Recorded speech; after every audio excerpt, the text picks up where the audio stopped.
Bem, então agora para a gente ir fechando essa parte da literatura, o que, que você, como você tem visto a produção da literária maranhense ou da nossa cultura? Ela está bem representada? É, você tem, acho que tem algum peso ainda nesse cenário nacional? Nós ainda temos lata para vender, nós ainda, ainda temos Sim, coisas claro. boas para produzir aí. Engraçado, Rogério, que o nosso estado, o Maranhão, ele traz consigo a marca constitutiva do Brasil. O Maranhão é um dos estados mais antigos do Brasil. Então ele viveu todo o processo colonial em toda a sua intensidade, né? Tá? Assim como as demais capitanias, as 12 capitanias, né, hereditárias, o Maranhão já estava lá, e foi um estado que viveu um esplendor no campo econômico em meados do século XVIII, XIX, com a produção Algodão. algodão, exatamente, açúcar, em nível mesmo de exportação. E isso trouxe consigo o crescimento de famílias, né, a abastança de famílias que, na expectativa de educar seus filhos, remetia-os à Europa, né, a Portugal, enfim, à França. Então, essa nata, né, dessas famílias abastadas, que se tornou elite cultural e intelectual, que deu frutos, né, e fez com que o Maranhão fosse um estado reconhecido por esses frutos. Então, o período da ascensão literária, cultural e intelectual do Maranhão está associada também a um período de expansão econômica, que a proporção que declina traz consigo o seu efeito natural, que é o declínio ou a decadência em âmbito igualmente cultural e intelectual. E esse processo de declínio, ela trouxe consigo um aditivo, que é uma espécie de nostalgia, de uma saudosa reevocação àquilo que perdemos. E essa sensação se demora ainda nos últimos 100 anos. Você percebe que os literatos maranhenses tentam a todo custo reafirmar essa condição da Atenas, né? Dessa Atenas. Na verdade, Ivan, eu vou mais longe. A minha posição, meu olhar sobre isso aí é que nós ainda não nos desvencilhamos desse mito, né? Ou dessa condição aí de. Exatamente. Ainda não nos desvencilhamos, ainda continuamos atrelados muito a isso.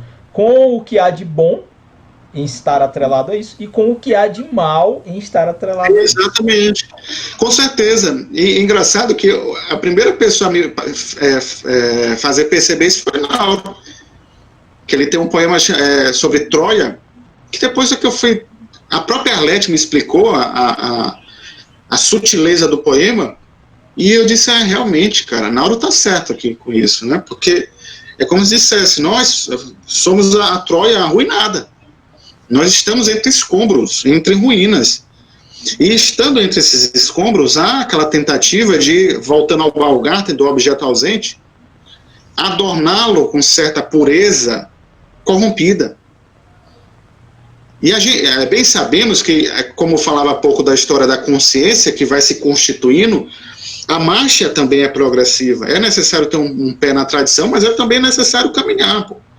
E o apego dos literatos maranhenses, nos últimos, sei lá, 50 anos, 100 anos, é de se voltar ao passado. É muito forte esse vínculo, esse laço aí, né?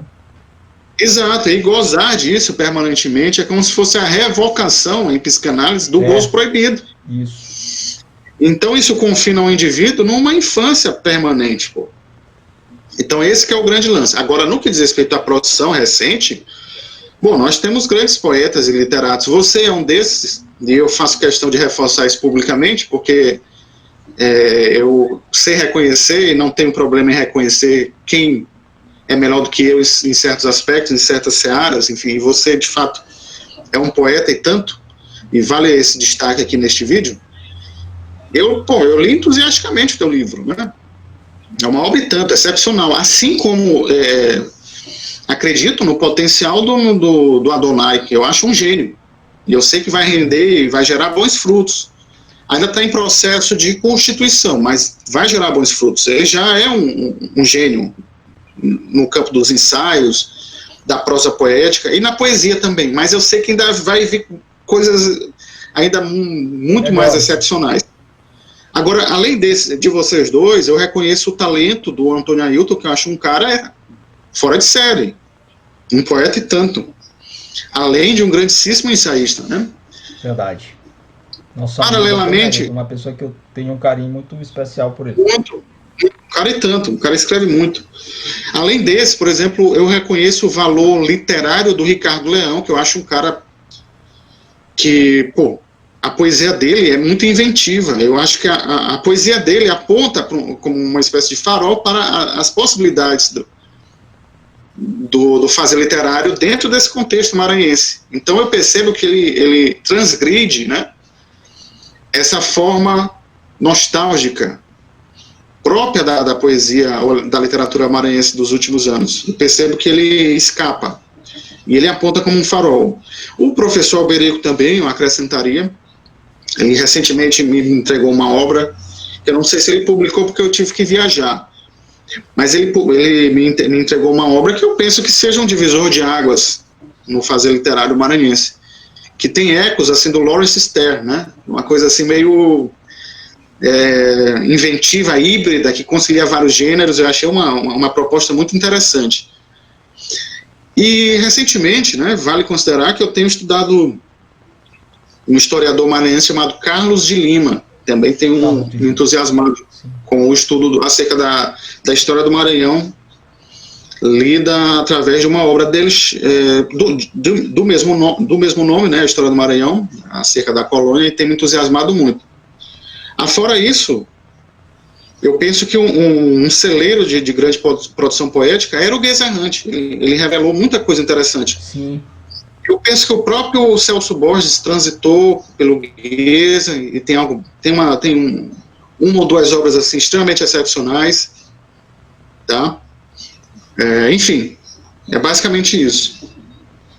Mas aí você ressalta aí uma outra questão também que era importante, né? Esses suplementos culturais, né? Isso que está cada vez caramba, cara. mais Faz muita minguando, né? Nos jornais, tá? Inclusive os grandes jornais brasileiros também estão nessa mesma tendência, os cadernos culturais, aquele caderno de domingo, né? Aquele da Folha, né? Que era um negocinho absurdo, você ia ver as últimas tendências, estavam tudo lá, filosofia, história, isso aqui, e cada vez menos, né? Então, e aqui também com o Gueza, que foi importantíssimo, né? Então, uma pena, né? Que a gente tem... Isso traz e desencadeia um prejuízo intelectual que compromete toda uma geração. Você não tem fertilizado uma geração de potenciais leitores e intelectuais. Então, você, nesse processo de escassez, é como se houvesse uma consequente desertificação de mentes. Isso é um problema, terrível, então. É terrível. Exatamente, é uma consequência em âmbito intelectual, espiritual, na própria constituição do nosso ethos, do nosso modo de ser. Sim, sim. E aí, Ivan, agora a gente vai já começando a encaminhar para o nosso final. Ainda temos mais alguns teminhas aqui. Quero agradecer a todos vocês que estão conosco até essa altura do campeonato aqui, assistindo a gente, nesse ponto da nossa gravação. Tenho certeza que vocês não se arrependeram. Agradeço a todos. Mais uma vez lembro, comentem, curtem, deem essa força especial para o nosso canal, para a gente poder divulgar ainda mais essas pessoas, as ideias, quem de fato tem algo a dizer, daqui do nosso estado, de fora, de qualquer lugar, tá? Da literatura, da filosofia e de outras áreas mais que a gente dialoga aqui abertamente e de forma muito expansiva, autêntica, sem amarras, sem essas coisas todas aí que engessam a gente. Então eu tenho mais uma... Agora a gente vai passar para um outro lado que diz muito respeito à tua característica aí, aspectos da tua personalidade e que tem a ver também comigo, que é o seguinte, você é um cara que dialoga com várias áreas, né? Eu já percebi isso. Isso é parte constitutiva do teu ser, vamos dizer assim. Vários campos do conhecimento que eu acho, e eu sempre levanto essa bandeira, eu dou esse suporte para esse tipo de conduta, porque eu acho que é uma forma de você enriquecer ainda mais o teu patrimônio cultural e intelectual. Então a minha pergunta é, quais são esses outros campos que te motivam e que você dialoga para além da filosofia? Alguns você já falou aí, a própria literatura você tratou muito bem, né? E quais são eles? De que forma você transita, você mexe, você lida com eles? Antes de responder, falando dessa questão de cultura, de suplementos literários, de a escassez e desertificação de tudo isso, eu lembrei de uma frase de um escritor do Mali, né, africano, o Amadou Rampanteba, o nome desse escritor. Ele tem uma frase muito interessante, ele diz assim: quando um ancião morre, uma biblioteca inteira é incinerada. Agora imagina quantos dos nossos faleceram e quantas bibliotecas foram incineradas. É verdade. Entende? Não teremos mais acesso a esse conhecimento, nunca mais. Pois é, ou seja... É que nem o farol de Alexandria, quando acabou, quando destruíram, ou aquela fogueira de livros que queimaram na Inquisição e as outras tantas que o nazismo e outros totalitarismos queimaram, né? Aquilo ali a gente não tem mais, não vai mais. Exato, ou seja, você queima o conhecimento, você compromete a constituição, não apenas da consciência, mas de uma geração, pô. Ou seja, você cria máquinas, né, que servem apenas para produzir riquezas para os outros, pessoas infelizes, sem a compreensão das coisas, do seu tempo, enfim.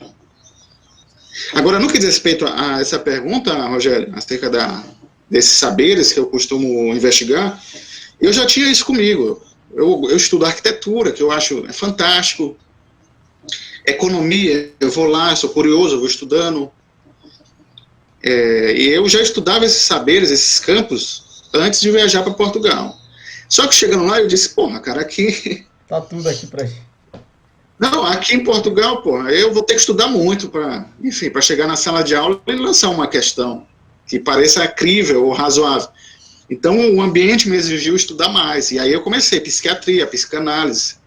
Comecei a estudar como deveria a fenomenologia, cujo estudo ficara comprometido, dado o fato de que eu me vinculei na universidade com Heidegger, e aquilo acabou embaralhando a minha noção do que era fenomenologia. E aí eu fui estudando. Enfim, eu leio tudo que cai na minha mão. Eu tenho um hábito que o próprio Miguel de Cervantes tinha, eu leio tudo que está à mão. O Cervantes catava os papéis nas ruas da Espanha, né? Ele lia os papéis dispersos, enfim. E eu tenho esse hábito, eu leio tudo, cara. Não com a pretensão de esgotá-los, muito pelo contrário. Não é essa a pretensão. Nem de parecer, porque o cara se acha pra caramba, não tem nada a ver, cara. Eu leio porque eu tenho uma necessidade, de curiosidade. É uma espécie de necessidade que a gente tem de fazer isso. Não é aquela tolice, porra, esse cara se acha pra caramba. Não é isso, cara. É uma necessidade mesmo de estudar, porra, de saber as coisas. Então, se caíam na minha mão estudos sobre como um satélite vai para o espaço, eu vou ler. Isso é sempre interessante, né? A gente vai... Sabe? Exato. Nuances aí. Claro. Agora, obviamente, para muita gente, isso pode parecer pretensioso. Pô, esse cara deve se achar pra caramba. Não é isso, cara. Eu não faço distinção de pessoas e classes sociais e nada disso. Assim, por exemplo, eu só converso com especialista, eu só converso com gente assim. Não tem nada a ver. De cada coisa, de cada experiência, a gente retira algo de muito precioso. Eu retiro algo. Muito precioso, né? Sabe, de tudo você vai extraindo. Quantas e quantas conversas não tive com motoristas de Uber em Portugal para tentar entender, por exemplo, o que foi o período de Salazar. No dia que eu ia aprender certas coisas, das testemunhas históricas do processo, se não fosse diretamente com elas. Claro, na fonte, direto na fonte. Na fonte, eu descobri a impressão deles sobre o período, sabe? Tentando compreender para além dos livros. Entendeu? Por exemplo, qualquer lugar... mais importante do que esse, que é aquele da fonte primária. Exatamente. Né? Você vai lá... Direto. Todo lugar que eu viajo, Rogério, eu costumo visitar aqueles músicos que estão na rua. Sim, eu adoro aqueles músicos de rua. Nossa. Exato. Aí a primeira coisa que eu faço é converso com os caras e pergunto quais são os cantores mais consagrados daqui do lugar, os músicos. Aí os caras me respondem, olha, cara, eu ponho no celular, anoto na mão, num papel, guardo, quando eu chego no hotel eu vou ouvir. Pra ouvir, né? Exatamente. Então eu incomodo muitos desses caras porque eu fico no pé. Em Portugal eu convivi com um paquistanês e a primeira coisa que eu perguntava para ele, assim, no começo, né, da nossa amizade, cara, quais são os músicos lá da tua região? Aí ele ia me dizendo e ia procurando. E ele achava muito interessante, é como se dissesse, porra, cara, nem a gente que mora lá não gosta Não disso, assim, não gosta. escuta. Por que que tu, um brasileiro, vai querer com a música paquistanesa? Exato, Qual o interesse que tu paquistanesa, vai ter nessa música aí, ouvi-la, né? exato, exatamente. Então, de todas as experiências, eu procuro extrair o máximo possível de informação, pô. É como uma dissecação mesmo das coisas. Isso vale para a leitura de qualquer área, quando me parece razoável, né? E também no âmbito mesmo dos diálogos, né? Dos encontros, dos afetos mais diretos. O que tem me enriquecido muito. E logo eu não faço distinção de absolutamente nada. Nada. Enfim, isso vale para a minha curiosidade ávida, né? Instigada pelas coisas. Isso aí é uma marca também de um certo ecletismo que nós carregamos, né? Que essa Sim, visão do claro. eclético é isso, né? Tudo supre, tudo me adiciona conhecimento e tudo isso é intercambiável, é interconectável, não são Claro, aquelas sem coisas dúvida. separadas, estanques, só isso aqui, só aquilo ali, isso aqui é só serve para uma coisa, aquilo ali Sim. serve para outra, não, a gente é um amálgama, né? A gente vai Não, construindo tem um que fazer essa amálgama. amalgamação, tem que fazer a amalgamação. Em todos os Esse é o níveis, que. né? Isso está na literatura, isso está na filosofia, né? Já imaginou o cara que estuda a vida toda só Kant? Ele começa lá nos anos iniciais de estudo dele, vai até os 70, 80, 90 anos estudando só um pensador, ou o cara que só lê poesia porque ele não lê mais nada, só poesia, ou o cara que só Porra, ouve um gênero musical, não, tem trocentos gêneros, mas eu só ouço jazz. Vou colocar aqui só um exemplo, aí eu é, passo minha vida toda ouvindo jazz, sei tudo de jazz, mas o resto eu não tenho experiência nenhuma com aquilo, nunca ouvi, não sei referenciar, não sei nada,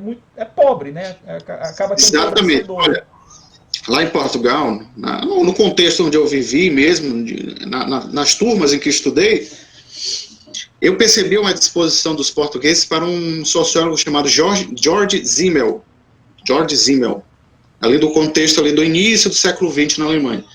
E eles estudam muito esse pensador, esse sociólogo, um filósofo. E o Simmel tem uma ideia da chamada cristalização das formas, né? Da petrificação das formas. Então, quanto mais você se torna especialista em algo, mais esse impulso vital, ele se cristaliza, ele se torna petrificado. Sim. Então, eu identifico isso em pessoas que se especializam em algo, que tendem de maneira unilateral a algo. Pode ser no campo da música, da filosofia, como tu bem disseste, né? O estudioso de Kant a vida toda. Ele tenta, a partir do Kant, ele tenta, Compreender tudo só a partir digamos, daquela ótica, né? Como se eu pegasse uma ele tenta, lente e essa lente vai me possibilitar olhar tudo, né? ele tenta exatamente, através desse foco da atenção, hipersaturado para aquele pensador, ele imagina que a vida dele possa se esclarecer A partir de daquilo ali. imediato, a partir daquilo, né? Vai dar conta de Então, tudo, né? Só. vai dar conta de tudo. Então, essa falta de coragem para se lançar naquela piscina imaginária, nesse mar, com eventuais naufrágios, né, com eventuais sufocos, acaba impedindo que a vida nesse estudioso, nessa pessoa em questão, se mantenha intensa, dinâmica. Ela se petrifica, ela se torna um objeto, ela se torna bruta, né, embrutecida. Isso vale para qualquer campo do conhecimento, né, inclusive na música mesmo. Eu conheço pessoas que não escutam outras coisas que não seja heavy metal, por exemplo. Sim, não sai Nada de um contra, nada gênero. contra. Exatamente. Consequentemente, não tem como aprender as sutilezas da vida, né? Das experiências, que nem sempre são muito claras e organizadas, como você bem gostaria que fossem. Não é assim. Na verdade, Ivan, a maioria das vezes elas não são mesmo, né? Não Não são são organizadas, os elas estão fenômenos. todas pulverizadas, estão soltas por aí, né? Claro, os Você vai fenômenos fazer são gratuitos. como o que você falou lá do escritor espanhol que ia lá catando os papéis. O Miguel Cervantes, exatamente. Então, não tem essa tensão, essa vibração das coisas. E não tendo, você acaba reduzindo as possibilidades de apreensão, né? Eu lembro que perde a ânima, né? Perde a ânima. Acaba perdendo a ânima. Eu lembro que existem dois grandes livros que retratam a cristalização ou petrificação da vida intelectual. Um é o Bovary Pécuchet, do Gustave Flaubert. Flaubert estudou mais sei lá, 500 livros para escrever essa obra, que provavelmente é uma das suas últimas obras. E ele retrata, em tom caricatural, dois estudiosos, o Bovar e o Pécuchet, que dão o nome à obra. E ele retrata de maneira muito satírica, né? São estudiosos que não sabem falar de nada daquilo que, para além do que estudaram, eles só sabem daquilo. E um outro escritor que se reportou a esse mesmo fenômeno da cristalização ou petrificação da vida intelectual foi o Hermann Hesse. Sim. Numa obra chamada Jogos da Conta de Vidro, se não me engano. Acho que é esse. Então, em linhas gerais, você percebe que se a vida pode ser intelectual, pode ser a vida da apreciação estética, se ela não for dinâmica e se adaptar às circunstâncias, ela acaba se petrificando. E se petrificando, anula as possibilidades de novos encontros, novos olhares, novas perspectivas. E é o mais fácil de acontecer, ela se petrificar, né? Porque se você não fizer nada, por onde Exato. ela vai acabar caminhando para esse lugar aí, ou para um empobrecimento, né? Exatamente. Daquela vida ali, daquela perspectiva, né? Isso acaba marcando também uma espécie de inércia das coisas. Ou seja, essa é física pura. E nessa condição inercial, enfim, tudo se sufoca, tudo se anula, tudo se indiferencia. Perfeito. Então, nós vamos agora para a nossa última pergunta. Eu vou conversar aqui, já conversamos, estamos terminando desse papo filosófico, literário, existencial, né? Eclético. Claro. Que com certeza quem assistiu e quem assistirá vai conseguir fazer aí uma série de outras ligações possíveis. A gente vai terminar essa nossa conversa com uma pergunta que eu vou me remeter a algo que o Ivan falou lá no início, quando ele falou da casa pegando fogo, aquele exercício mental, aquele jogo mental. Exato. Eu vou mudar um pouco só a estrutura do que ele contou, para colocar também aqui uma situação hipotética, já que a gente está falando de saberes vários e de interconexões entre áreas e conhecimentos e campos, que é o seguinte, Ivan. Sim. Imaginemos então que alguém manda incendiar a casa de todas as pessoas, você vai ter que sair correndo da sua casa, né? E antes de fugir, você tem a possibilidade de pegar apenas alguns bens seus, pessoas que estão lá dentro, antes que a casa pegue fogo e você fuja para outro lugar, enfim, para se abrigar. Então, dentro dessa perspectiva, você poderia pegar 5 livros, 5 DVDs, ou seja, 5 filmes e 5 CDs, né? Já que a gente ainda está na época do CD, mas 5 CDs, 5 álbuns de músicas. Quais você escolheria? Quais seriam as suas escolhas? Cara, é aquilo que eu falava, né?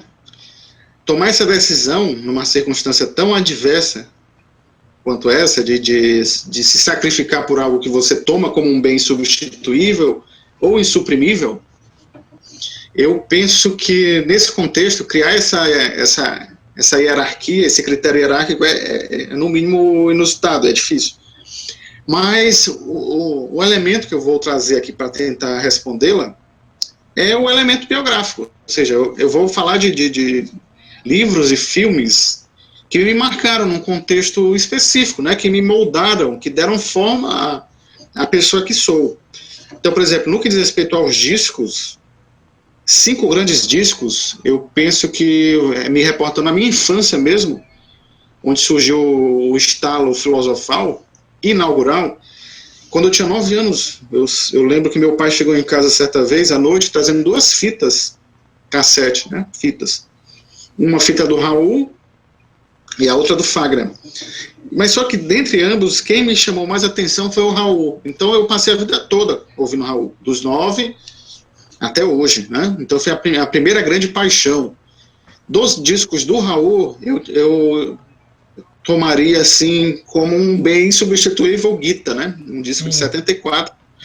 Disco que, quando ele lançou, ele estava no exílio, ele estava no exílio nos Estados Unidos e retornou porque o disco estava com uma vendagem, enfim, excepcional.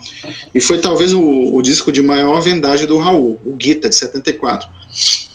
Um segundo grande disco, assim, que quando eu ouvi mudou minha vida, E eu devo isso ao meu tio Antônio, que espero que tenha paciência de assistir essa entrevista para ver eu reconhecendo, né, o feito dele sobre a minha personalidade, sobre a minha vida. Ele é uma das pessoas a quem devo absolutamente tudo, né, cara? Porque foi o cara que me deu Augusto dos Anjos para ler quando eu tinha 12 anos, pô. Me falou de Fernando Pessoa, me falou de Vitor Hara, me falou do Sendeiro Luminoso, enfim, o cara me apresentou muita coisa. Dentre essas coisas que ele me apresentou, ele me falou do rock dos anos 70 todo, basicamente, assim, me dando um ênfase, rapaz, tu tens que ouvir isso, tu tens que ouvir aquilo. E aí eu lembro que ele sempre chegava lá em casa querendo ouvir blues, né, que era o gênero para ele. Ele só gosta de música americana.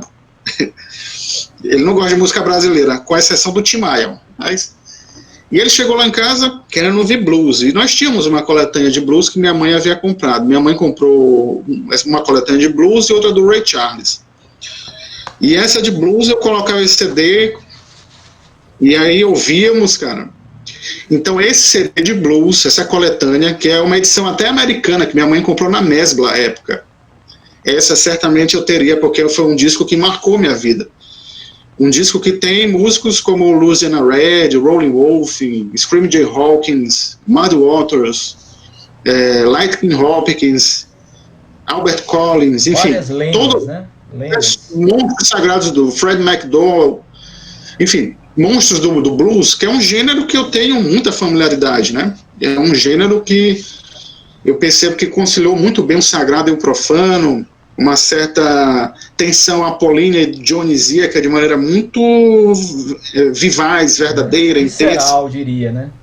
Muito visceral. Então é esse CD, com certeza. Raul, esse de blues. Em seguida, meu tio me fez ouvir Beatles. Disse, cara, tu tens que ouvir, tu tens que ouvir. E aí eu fui, saindo da escola, à época existia uma loja de CDs chamada Music Play, lá no centro da cidade. Eu lembro. Saí da escola, eu fui com um amigo a Music Play, tinha a coletânea dos Beatles, de número 1, um disco vermelho, um CDzinho vermelho com um amarelo. Eu penso que seja de 2000, 2001, mais ou menos. Quando eu vi Love Me Do, eu disse, cara, que coisa excepcional. Simples, são 3 ou 4 acordes, mas aquilo me tocou de tal modo que a proporção que eu passava as faixas, porra, cara, parece que eu habitava um outro continente, né? Eu ia para um outro lugar. E, consequentemente, eu ingressei. A maneira do que havia feito com o Raul, a quem eu busquei tudo que pudesse encontrar, os Beatles representaram para mim uma obsessão. E aí eu comecei a buscar tudo que podia, enfim. E ao redor dos Beatles vem gravita uma série de corpos supralunares, digamos assim. Inúmeros fenômenos gravitam ao redor deles. Então eu conheci a British Invention, as bandas inglesas dos anos 60, né, que estouraram nos Estados Unidos, e eu vi tudo aquilo, The Hollies, Kinks, os Rolling Stones, inclusive, que estão nessa mesma época, enfim, o Small Faces, todas essas grandes bandas que se assemelhando aos Beatles estouraram nos anos 60. Mas aí em seguida, um quarto disco que eu com toda certeza salvaria de um incêndio, como um bem insubstituível, foi o Bob Dylan, pô. Sabe? Bob Dylan foi um fenômeno que veio adicional aos Beatles, só que eu percebi que era talvez muito mais prolífico, né? Muito mais esclarecedor em termos filosóficos do que ganhador do Prêmio Nobel de Literatura, não nos esqueçamos. Exatamente. Inaugurou uma polêmica, inclusive eu tenho um artigo que eu escrevi sobre isso recentemente. Eu também escrevi, à época eu também escrevi. Por que ele ganhou e o que isso significou. Representa. Um cara que é da música ganha um Prêmio Nobel de Literatura. Exatamente. O Bob Dylan, para mim, cara, eu estava no 4º período do curso de filosofia na UFMA, eu levava o CD do Bob Dylan no Albert Hall, o CD de 66, em que ele foi chamado de Judas na Inglaterra, eu levava pro Bambu, cara. Sabe? Eu levava pro Bambu e com os meus amigos nós discutíamos o que líamos, os beatniks, né, que enfim, até hoje eu tenho um certo respeito, uma admiração. Falávamos de Heidegger, de Sartre e tudo mais, embalados pelo som do Bob Dylan. Então me acompanha desde então, né? E aí, em seguida eu marcaria um disco dele de 66, o Blond on Blond, que é um disco duplo, que provavelmente é a síntese suprema da obra dele, né? Um disco que tem tudo de melhor que se possa imaginar, e que para mim é a consumação da década, né? Da década de 60, é como se fosse o processo mesmo de maturidade dos anos 60. Eu penso que seja esse disco. Agora, o quinto disco, putz, cara, é muito complicado, porque é o disco final, né? É o disco que fecha, é o que né? fecha aí, ó. Rapaz, é um quinto disco, assim, em meio a inúmeros artistas que eu cultuo, putz, o que marcou, assim, é difícil pra caramba, mas eu vou tentar aqui lembrar de algo assim nesse sentido. Eu penso que um disco que me acompanha desde que eu ouvi, também com esse traço biográfico, eu penso que seja o... Sei lá, eu pensei no James Brown também, que eu comprei esse disco no Rio de Janeiro, né, quando eu estudei lá, um disco ao vivo, no Apollo, que é um clássico supremo, muito bom aquele disco. Eu colocaria nessa condição, mas ele não representa esse caráter definitivo para a minha personalidade.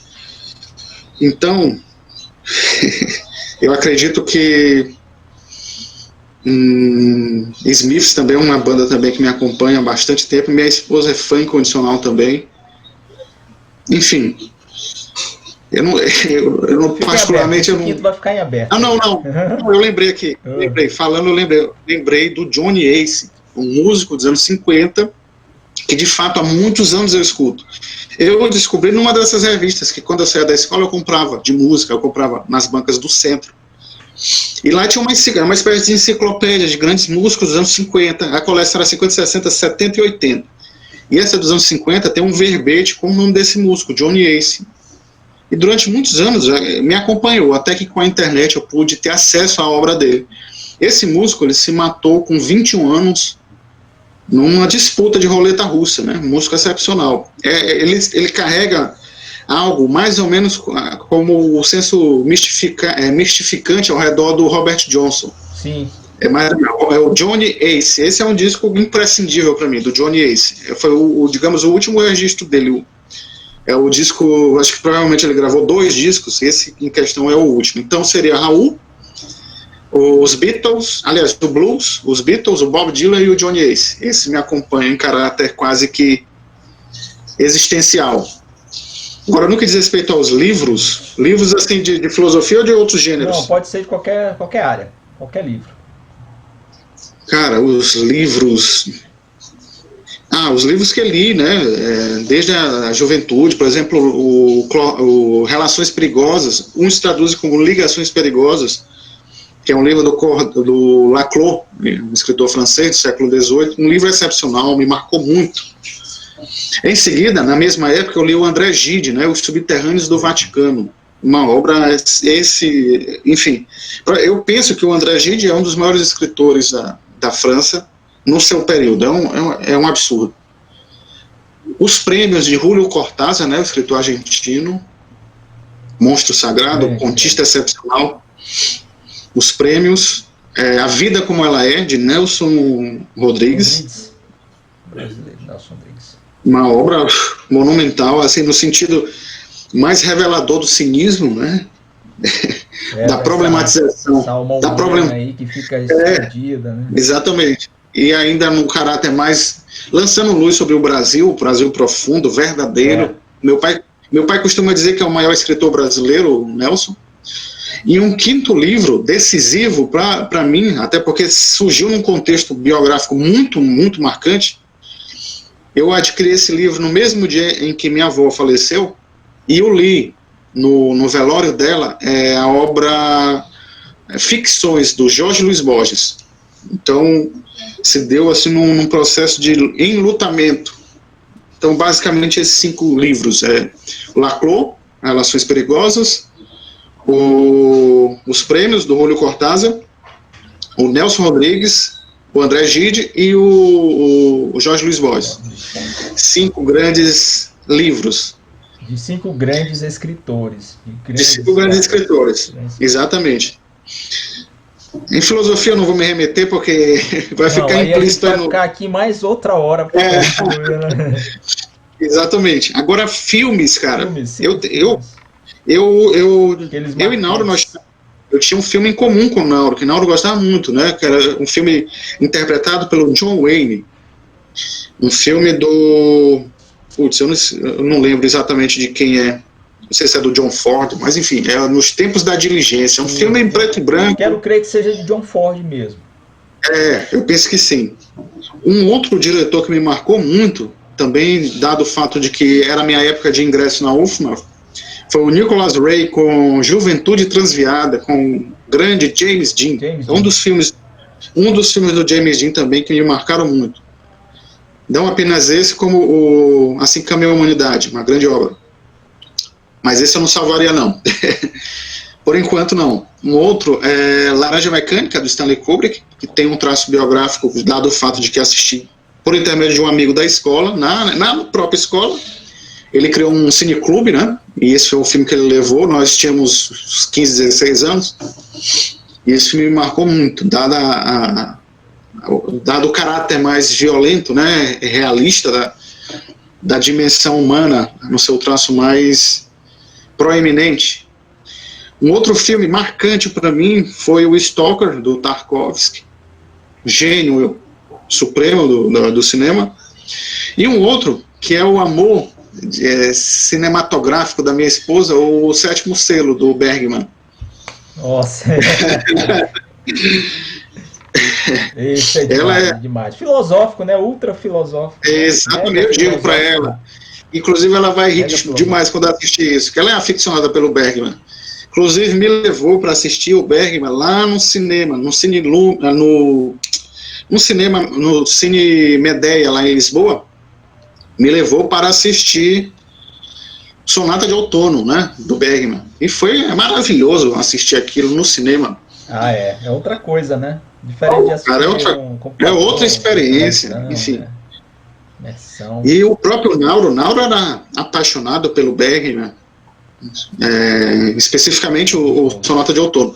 Mas desses aí eu colocaria o Sétimo Selo. Então, Nos Tempos da Diligência, Juventude Transviada, Laranja Mecânica, o Stalker e o Sétimo Selo. Já seria o suficiente para salvá-los aí de um... Fechou com chave de ouro. Incêndio Imaginário. Agora, só um adicional, assim, em termos de música, ultimamente, dado o fato de ter convivido com os portugueses, e o ambiente favorece muito, cara, eu comecei a me aficionar por música clássica, bicho.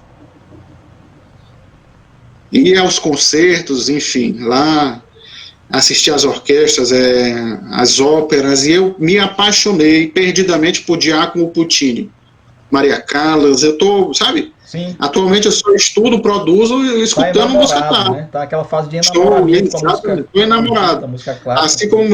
Assim como me apaixonei durante muito tempo pelo jazz, dada a leitura do Jack Kerouac, do On the Road. Comecei a ouvir bebop, Charlie Parker, Miles Davis, enfim. Um arrebatamento da época. E recentemente tem sido a ópera, a música clássica, de um modo geral. Enfim, é basicamente isso. Acaba sendo a música de fundo, né? A música incidental. Exatamente, a música incidental para a nossa produção. Agora, eu bem que gostaria de ouvir também as tuas referências salváveis nesse incêndio imaginário. Então vamos lá. Bem, depois dessas todas aí, muito boas, por sinal, assinaria embaixo também.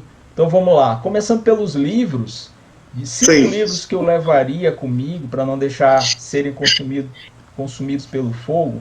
O primeiro é de um português, o Evangelho segundo Jesus Cristo, de José Saramago. Cara, eu conheci a cara dele. Quando eu li, eu tive um troço, né? Teve um negocinho que veio comigo junto. Eu não conseguia parar de ler, eu queria chegar até o final, aqueles parágrafos enormes que nunca acabavam, um período, parece que o livro todo era um período único, né? E ele esquece vírgula, ele esquece pontuação, ele subverte, e ao mesmo tempo ele está contando uma história, recontando uma história que todo mundo já conhece, só que com outra... Consagrada, né? Consagradíssima, como se você dissesse, já sei o que vai acontecer aqui nessa Exato. História, mas você vai até o final porque tem outras coisas, né? Até de um tom um pouco herético e tal, né? Se você for ver pelo aspecto mais religioso, mais fundamental, eu levaria. no Evangelho. Levaria O Nome da Rosa, de Humberto Eco. É excepcional. Outro livro que me fez ter também essa viagem para a Idade Média, no caso aí, né? E aquele personagem magnífico, né? Que é o Guilherme de Baskerville, né? Baskerville, uma menção ao Conan Doyle. Que é uma menção clara. Sherlock Holmes. E que no cinema foi muito bem interpretado pelo Sean Connery, né? Sean Connery, na versão cinematográfica do filme, que também é boa, não chega ao nível do livro, mas é muito boa. Então esse livro aí também mexeu comigo, é um dos que eu levaria. O terceiro é Admirável Mundo Novo, do Aldous Huxley. Do Aldous Huxley, uma obra-prima. Que é uma obra-prima das distopias, né, desses mundos distópicos, e que inaugura ali, pode não ser a primeira de todas, mas é aquela que vai dar o pontapé para esse estado de coisas que vão começar a acontecer dali para frente, né, que eles estavam prevendo, de alguma forma, que foi antecipado naqueles personagens, naquelas narrativas, né, e depois viriam tantas outras, né, ali nessa questão. Então essa seria a terceira. Dom Quixote de La Mancha, fantástico. Miguel de Cervantes, né? Esse aí, o cara que luta contra moinhos de vento e que cria aquelas histórias imaginárias, e tem uma musa, né? Dulcinea, né? Então ele inaugura também, né? Uma certa modernidade ali naquele... Ali exatamente, a modernidade está toda ali. Aquela forma de contar aquela história e de mixar várias referências. E o quinto e último livro que eu levaria para salvar do incêndio, A República de Platão. Eu levaria A República de Platão. Uma obra... Porque caso eu esquecesse como é que a gente pode tentar imaginar uma outra utopia, se o mundo tivesse que ser reconstruído, eu ia procurar lá mais ou menos algumas ideias do rei filósofo, da formação do cara que vai ficar 45, quase 50 anos para se tornar rei, né, e de todas aquelas outras questões ali que também são estruturantes, né, desse pensamento clássico aí da filosofia. Sim, então, sem sombra de dúvida. Livros, né? Saramago, Eco, Huxley, Cervantes e Platão. Já falando... agora a gente falar de... Música. Música, né? Cinco álbuns que eu pudesse levar. Primeiro eu levaria o Led Zeppelin 4, né? Isso é louco, mano. Em 1971, Led Zeppelin 4 tem simplesmente Stairway to Heaven nele. Então, para quem gosta de rock, né? É só isso. Se você não gostasse de nenhuma música mais, você poderia ficar ouvindo Stairway to Heaven várias vezes, e ela tá no Led Zeppelin 4, né? Que já é um disco que já vai começando a mostrar um Led Zeppelin que vai mudando um pouco, né?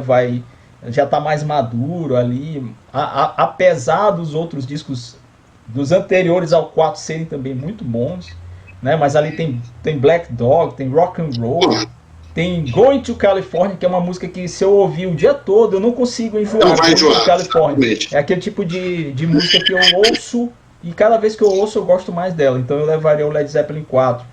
O outro disco que eu levaria é o Sgt. Pepper's Lonely Hearts Club Band, que é um assim, divisor de águas, né? É um antes e depois, obra-prima.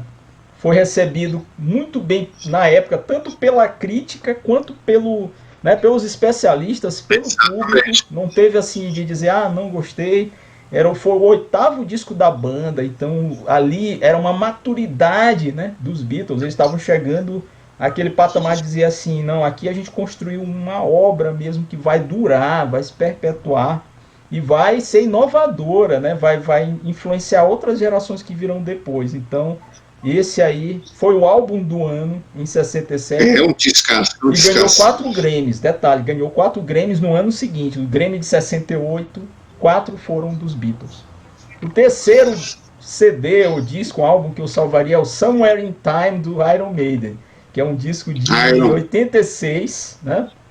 Aí já mudando um pouco de praia, já indo pro heavy metal, que é um momento em que o Iron Maiden introduz teclado, introduz uma linha ali de sintetizadores que não existiam nos discos anteriores, né? E também Sim. o vocal do Bruce Dickinson já está mais do que trabalhado, né? Eles conseguem fazer boas músicas, como Alexander the Great, dentre outras que tem ali, né? O próprio Somewhere in Time, Wasted Years. Então é um disco, para mim, praticamente todo bom. Não tem quase nenhuma música ali que eu não goste, né? Então seria o outro desses que eu com certeza levaria comigo, não ia deixar queimar, não. E aí o quarto, Stone Flower de Tom Jobim. Stone Flower de Porra, muito bom, 1970. muito bom, muito bom esse disco. Tom Jobim, a bossa nova já estava começando a declinar, Daquele- né? 70 já tá, vamos dizer assim, tá dando os últimos suspiros ali da bossa nova. Exatamente. Todo mundo já tinha feito suas grandes obras, João Gilberto, o próprio Tom Jobim já tinha construído, feito, lançado muita coisa boa. Nossa, E aí ele dá um canto do cisne, né? Ele vem ali com esse Stone Flower, que também é muito bem recebido pela crítica nos Estados Unidos, especialista, o pessoal que gostava de bossa nova gosta. E ele faz como que assim a última, né? a cartada final. A última cartada, assim, olha, isso aqui é o último disco que a gente vai chamar de bossa nova, é isso aqui, pá, né? Então é o Stone Flower de 1970, que eu também levaria porque Agora, curiosidade, Rogério. Recentemente, em novembro, dezembro, eu estava na Macedônia. O táxi que nos levou, a minha e a minha esposa, para o aeroporto, o cara estava ouvindo esse disco. Stone No Flower. táxi, cara. Um macedônio ouvindo o Stone Flower do Tom. Eu disse, cara, que coisa maravilhosa. E ele conhecia muito sobre música brasileira. Eu percebi que uma certa predisposição dos macedônios para brasilidades. Por aí Brasileira, enfim. Por isso que eu Enfim, levaria, porque é um disco universal. É o que melhor a música brasileira produziu, talvez em toda a sua existência, né? E que tá aí, ela é bela para todas as culturas. Quer dizer, quando você constrói uma coisa dentro de um olhar cultural e que ela vai para outro olhar e ela continua sendo bela, o cara diz assim, pô, o que é isso aqui, né? Que sonoridade é essa? É porque aquilo ali é supra-sumo, né? Não o traço constitutivo da música é exatamente esse, né? Porque ela não tem uma linguagem, ela não tem uma sintaxe, ela não tem um tom lexical particular, como a literatura, que exige a inserção na palavra. Você tem que estar alfabetizado para ler uma literatura. A música não tem isso. Ela não faz essa diferença. Ela toca o ouvinte integrando como sujeito e objeto. Então ela leva a imaginação para o último nível, né? É como se de fato criasse um continente particular. E é por isso que um japonês escuta a música brasileira e se apaixona.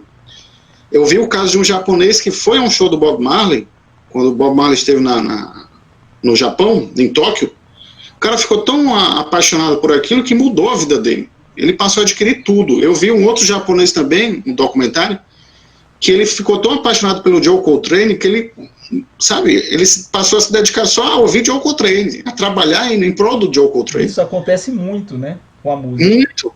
A música, ela tem esse poder quase que imediato de derrubar muros e muralhas e edificar pontes, né? O que é um traço muito característico, muito interessante. É um poder sem tamanho. Poder sem tamanho. Filmes. E o último que eu salvaria do incêndio, o último disco, é um disco maranhense, pra gente não deixar de lembrar das nossas raízes. Claro. Bandeira de Aço, de Papete, de 1978. Obra-prima. Também a obra-prima não só do próprio Papete, como acaba sendo talvez uma amostra do que havia de melhor na música maranhense naquele período, ou seja, década de 70, final de década de 70. E ali você tem compositores brilhantes no seu máximo. Tava lá Josias Sobrinho. Josias é um monstro, o cara é demais. Mota, Sérgio Habib, que é um monstro, e o César Teixeira, né? Então, outro grande monstro todos sagrado. Esses compositores tinham músicas ali, o Papete só entre aspas, né? Pegou, pôs a voz dele naquilo ali e construiu uma obra-prima, que na época ninguém deu muito interesse, aqui mesmo não teve grande impacto, mas que depois, com o passar do tempo, né? Começou a ganhar, né? Um status de um status que não existia e que as pessoas ouvem hoje e dizem assim, isso aqui é uma joia, né? É uma joia rara da música brasileira, porque é música brasileira, né? Tirando esses rótulos de regionalismo, é a música maranhense.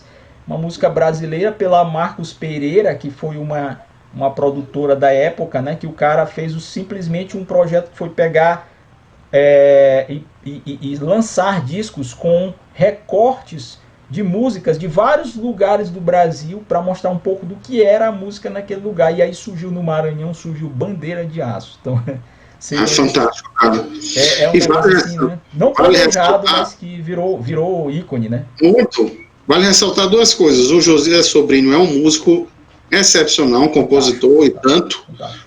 Tá? É fora de série, a qualidade. E o César Teixeira também. Sérgio Abib. Mas tem também, sou um cast muito bom. Mas, enfim, eu ia acrescentar outra coisa, só que me fugiu aqui. Acerca desse. Sim, lembrei. O Ed Mota, o grande Ed Mota, né? Que para mim é um dos grandes conhecedores de música no Brasil, um especialista. É verdade. Além de um colecionismo excepcional, enfim, conhecido por todos, ele já declarou que esse disco do Papete está no hall dos grandes discos da música brasileira. Está. Ele já declarou. Então, de fato, uma ótima seleção.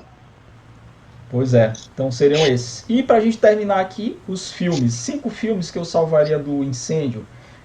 Primeiro, Sociedade dos Poetas Mortos. Um grande filme.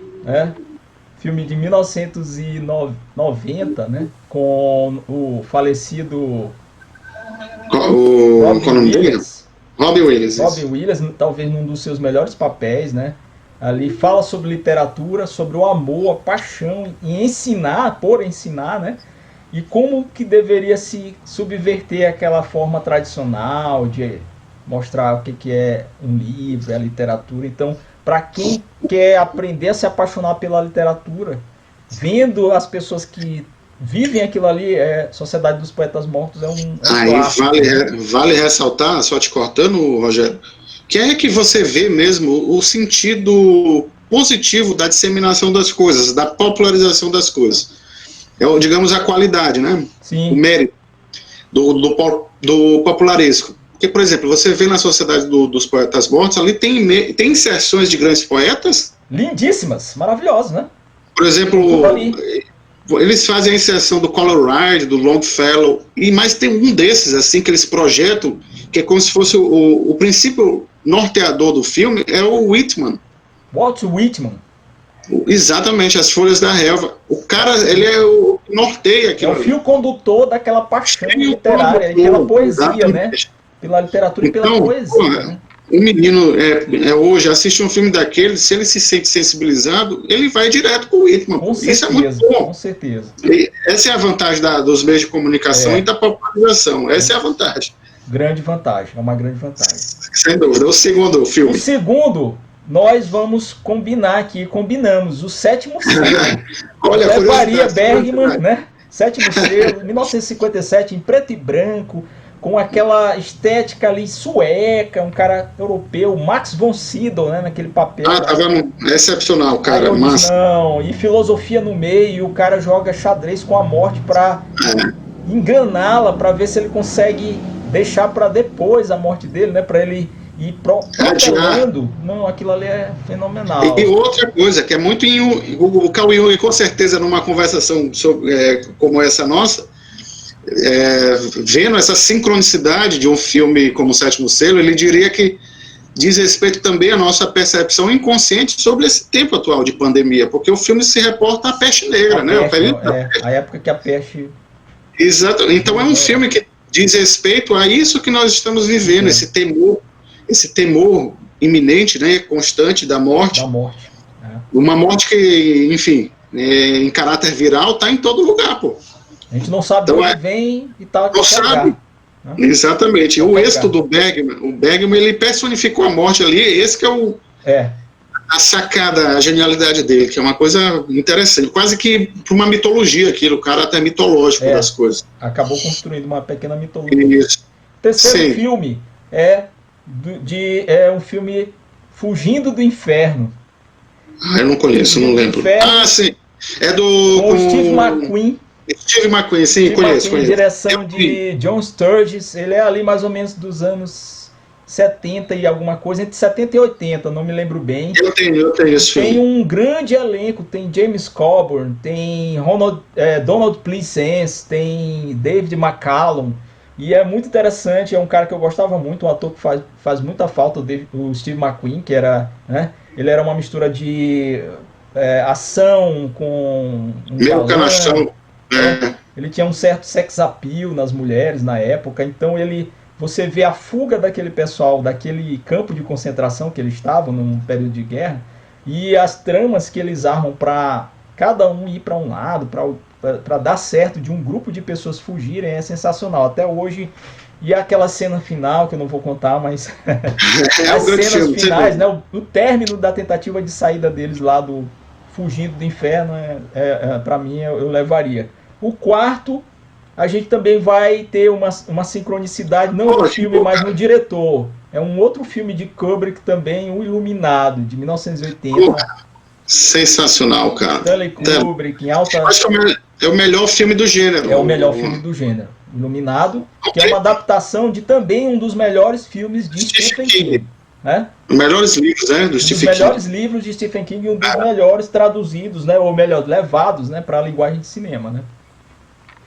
Muito bom, muito bom. E falar da claustrofobia, Isso. exatamente dos nossos tempos também, os efeitos da claustrofobia sobre a psique, né? Sobre a psique. É. Muito, muito legal, muito interessante. E tem o nosso Jack Nicholson, né? Em grande Ah, fase. de sobra, de sobra. Sozinho ele poderia comandar o filme. E aí o quinto filme também tem Jack Nicholson. É um filme de 1976, dirigido por Milos Forman, chamado Um Estranho no Ninho. É de um beatnik chamado E é de um beatnik, né? Ken Kesey, né? O Ken Kesey que Isso, escreveu. que escreve um livro, e esse livro é One Flew on the Cuckoo's Nest, que é o nome do original, Exatamente. que aí no Brasil fica como Um Estranho no Ninho, e ele conta essa história da questão da manicomial, né, do tratamento de um cara que vai parar num manicômio, e ele não é bem doente, né, ele não se enquadra naquela coisa, e ele vai fazer ali uma crítica à desumanidade no tratamento dos insanos, né, e uma crítica à sociedade, uma crítica à instituição médica, né, ao manicômio, e ele faz isso com nada menos, nada mais do que Jack Nicholson, ali com aquele seu sarcasmo, aquela sua ironia, aquela sua maluquice normal, né, que vai para dentro do personagem, que um cara que comanda um grupo de loucos para fazer com que eles fujam às regras do manicômio. Eles vão passear num barco, eles fazem tudo, né? E tem um final contundente, marcante, né? Que impacta a gente quando termina, deixa a gente atordoado, pensando, né? Então quem ainda não assistiu, ou quem não tem um livro, eu tenho um livro aqui, que é muito bom, e assisto o filme e levaria. Então esses seriam meus 5 filmes. Agora uma coisa, Rogério, que eu percebi, que a tua pegada no que diz respeito aos filmes, 3 filmes que tu citaste, tem aquilo que o sociólogo Goffman chamaria de instituições totais. Um se reporta à escola, no contexto da Sociedade dos Poetas Mortos. O outro se reporta digamos, uma experiência prisional, no Fugindo do Inferno. E o terceiro, a experiência psiquiátrica, manicomial do Estranho no Ninho. Então, essas instituições totais também, você percebe que tem filmes excepcionais, como Papillon. Tem Fuga de Alcatraz. Fuga de Alcatraz com o Clint Eastwood. Sensacional também, né? Então, de fato, esse gênero é massa Expresso também. Da Meia-Noite, Midnight Express. Fantástico. Ó, tem essa uma trilha sonora também sensacional. O meu tio que me recomendou o blues e tudo mais, o Augusto dos Anjos, Fernando Pessoa e tudo mais, quando adolescente, ele sempre me disse que era o filme da vida dele. Esse é outro que, se fosse 10, ele entraria, viu? O Expresso da Meia-Noite. Um filmaço que fala de um fenômeno muito interessante, né? Sobre uma prisão na Turquia. E aquilo é baseado em fatos reais. Pois é. Muito, muito bom, Rogério. Então, Ivan, só tenho a agradecer. A palavra é muito obrigado.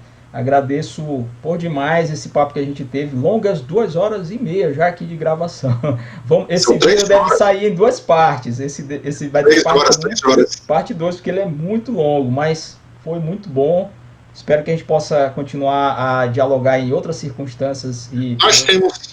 Nós temos o nosso projeto de música, né? Afinal, estamos num grupo de WhatsApp de música e vamos em breve, né, emplacar um projeto conjunto, né? Se Deus quiser. Se Deus quiser. Quando tiver muito tempo, a gente vai colocar na praça esse projeto. Beleza. Então, pessoal, nós vamos ficando por aqui. Espero que vocês tenham gostado dessa conversa. Estivemos aqui com o nosso Ivan Pessoa, que trouxe filosofia, literatura, cinema, música, né? Agradeço demais essa disposição para participar aqui desse nosso projeto. E até a próxima com mais um outro convidado e com outros temas que a gente vai trazer.